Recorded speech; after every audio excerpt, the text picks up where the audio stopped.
The movie begins in a world co-populated by humans and cartoon characters. Dale, a young chipmunk, steps out of a school bus and walks into his new school. He is introduced to his new classmates, who are uninterested in him. He plays a prank where a pencil stabs his eye, and all the students are afraid. At lunch, another chipmunk named Chip walks to Dale as he sits alone. He sits with him, and they talk about how awesome his prank was. The two chipmunks bond and eventually become best friends. Time passes, and Chip and Dale perform various shows for their school. After high school, they decide to follow their dreams and move to Hollywood in California. They start as extras in adverts and eventually get a call that changes their life. They get their television show called Chip and Dale, Rescue Rangers. The show was about little detectives who solved big crimes. Chip and Dale, with their partners Monterey Jack, Gadget, and Zipper, starred in the show. 3 years later, in the year 1990, Chip makes a toast on their set for the success of their show. They all have fun at a party, and Dale doesn't look happy. Later, Chip enters their trailer, and Dale shows him a poster. He informs Chip he'll get his own television show Double O Dale, and Chip thinks he's joking.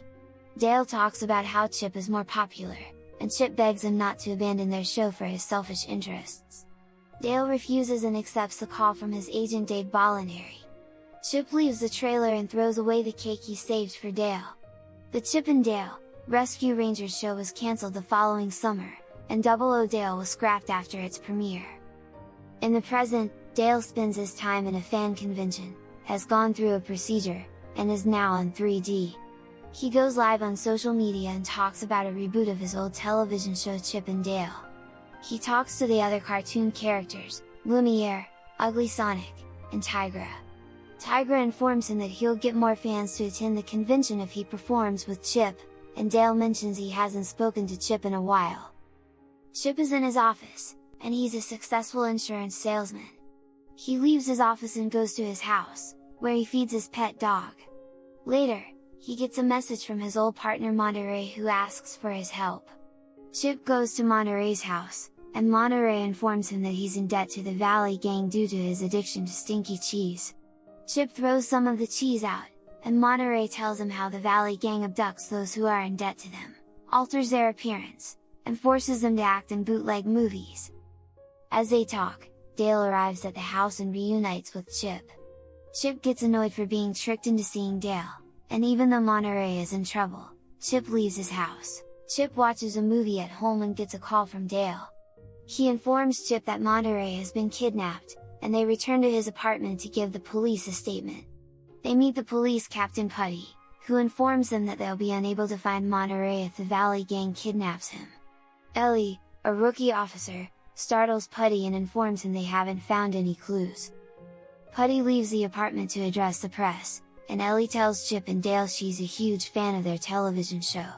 She informs them that the police have been unable to get a warrant to go after the Valley Gang leader, Sweet Pete, and says they'll have to find his bootleg facility themselves. Chip and Dale leave the apartment, and Dale tries convincing Chip to investigate the matter.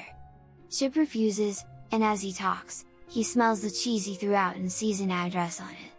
He decides to go to the address with Dale, and they begin their search the next day.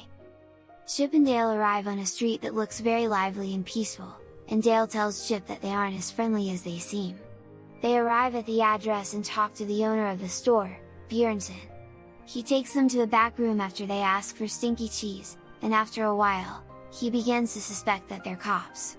They ask to meet Sweet Pete, and Bjornson ties them to the back of his truck and takes them to Sweet Pete. They arrive at the Uncanny Valley, and Bjornson leaves them at the door. Bob, a Viking dwarf, steps out and takes them to Sweet Pete, an adult version of Peter Pan. Pete asks Jimmy to untie them, and they talk about Monterey. Chip offers to pay Monterey's debt, but Pete tells them a sad story about losing his role because he was getting old and deciding to be his own boss by bootlegging other shows. He tries to capture Chip and Dale so he can bootleg them, but they escape by flushing themselves down the toilet. They emerge in a ditch, and Chip sees a stuffed toy and assumes it's Dale. He mourns his friend, and Dale emerges and feels happy that Chip cares about him. Dale realizes he has the same step tracker as Pete, and the step trackers keep a record of where the wearer has been. That night, Chip and Dale talk to Ellie, and she tells them she's unable to get the police's help in the case. Dale takes them into his garage, and they see a lot of Chip and Dale souvenirs. Chip asks Ellie some questions about their show, and as she's unable to give him straight answers, he begins to suspect her. They make a plan to retrieve Pete's step tracker, and they disguise themselves as rats. Chip and Dale arrive at a spa where they sneak in as plumbers.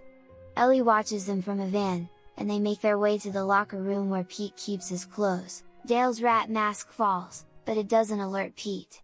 He leaves the room, and Chip and Dale approach Pete's locker. As they land, the snake approaches them and tells them he's a huge fan. He plays a song and asks them to rap. Dale begins rapping and distracts the snake while Chip retrieves the step counter. The snake approaches Chip, and he begins rapping. Dale retrieves the step counter, and they leave the building. They get back into the van, and Ellie drives to the location of the bootleg facility. She sends word to the captain, and they send a SWAT team to the facility. That night, they break into the facility and realize that several cartoon characters have been bootlegged. Ellie sees a cup that's still warm and realizes they just missed Pete and his goons. Chip and Dale see the bootlegging equipment, and they accidentally activate it. Ellie tries to free them but cannot, and the machine drags them inside. They are forced to dodge several lasers with the skills they learned as rescue rangers. Chip gets hit by one of the lasers, changing his ear into a Snoopy ear. They reach the end of the machine and see several parts of different cartoons. They see Monterey's mustache and realize he's already been bootlegged. The press arrives at the scene, and Chip and Dale feel bad for not saving Monterey. Pete and his goons stand on a tower, and Pete informs his goons that he wants to capture Chip and Dale and bootleg them. He uses social media to track Dale as he's constantly posting his activities. In a police station, Chip and Dale argue about how Dale left the group. Chip returns a souvenir he's been holding, and Dale confesses he never wanted to perform Double O Dale but wanted Chip to be happy for him. They eventually reconcile, and they smell Monterey's perfume. They follow the scent, and it leads to Putty's office. They see Putty and Ellie in the office, and Chip realizes one of them is a dirty cop. Chip suggests they leave the building, and as they run, he tells Dale what he thinks. He mentions that Ellie has been suspicious, and they go to find someone to help them. Chip and Dale return to the fan convention to talk to Ugly Sonic. As they talk, Chip sees Pete's goons, and they run into the crowd. Chip tells Dale that Pete and his goons are using his social media to follow them, and they hide under a table. Pete spots them as they run, and he and his goons chase them. Bob catches Dale on a support beam, Chip ties him, and he falls off. They get into an elevator, and as Bob is about to attack them, he gets stopped by Tigra and Lumiere. Chip and Dale run out of the building, and Chip gets captured by Jimmy. Pete takes Chip back to the facility and informs him he will bootleg him. He picks up an eraser and attempts to erase Chip's mouth. Ellie walks in with Putty, and Putty points his gun at her. He reveals himself as the mole and has been helping against the police. Dale is at home and receives a call from Ellie. She tells him to come alone, and she tells him the name of her favorite episode of their television show.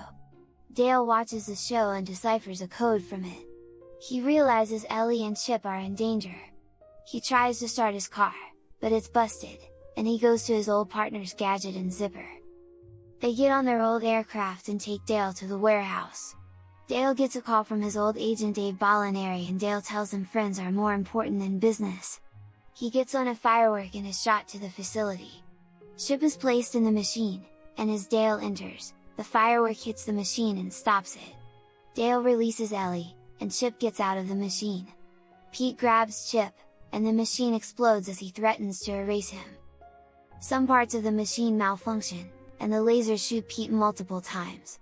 He transforms into a giant monster with a cat's head and a cannon arm and begins chasing Chip and Dale. Ellie goes after Putty and follows him to a dock. Chip and Dale realize the bootleg movies are being made in the facility, and they run away. Meanwhile, a fight ensues between Ellie and Putty, and she makes her way to a storage room. He strangles her, and she uses a cage to split his face into multiple parts. Putty detaches his arm, and it continues to strangle Ellie as Putty removes the cage from his head. He tells her she shouldn't have become a cop, and as he rushes to hit her with an anvil he created, she uses a fire extinguisher to freeze him. She then pushes him, and he breaks into multiple parts. Chip and Dale run to the docks and realize they have nowhere else to run. Chip makes a plan, and they decide to drop some heavy cargo on Pete. Chip gives Dale a metal rod and asks him to hit his head with it, so some cartoon birds appear. Dale hits his head, but the birds are still at home. As he reaches them, the birds arrive and distract Pete. Chip and Dale rush to the cargo's remote, and Ugly Sonic arrives with the FBI. They distract Pete, and Dale pushes the button. The cargo falls on Pete and knocks him out. The rest of the police arrive and apprehend Pete. Chip and Dale celebrate, but Pete breaks free and shoots at them. Dale sees the incoming cannonball and saves Chip. The cannonball hits Dale, and the police apprehend Pete. Chip thinks Dale is dead, and he becomes sad. He talks about how he needed Dale as much as Dale needed him, and Dale eventually wakes up. He pulls out the souvenir and says it cushioned the impact of the cannonball. They realize that Monterey should still be on the docks, and they follow his scent. They arrive at a crate, and as they open it, several bootleg cartoons emerge. They eventually reunite with Monterey, and Gadget and Zipper join them. Ellie puts Putty in an evidence bag, and the FBI offers her a job. She declines and informs them she'll be opening her detective agency. Chip and Dale introduce Ellie to the gang, and she tells them she's a huge fan. They walk away, and Dale talks about a Rescue Rangers reboot. The end. Thank you for watching. Check out these other videos and make sure to subscribe and tap the bell to be notified about our latest videos. See you next time!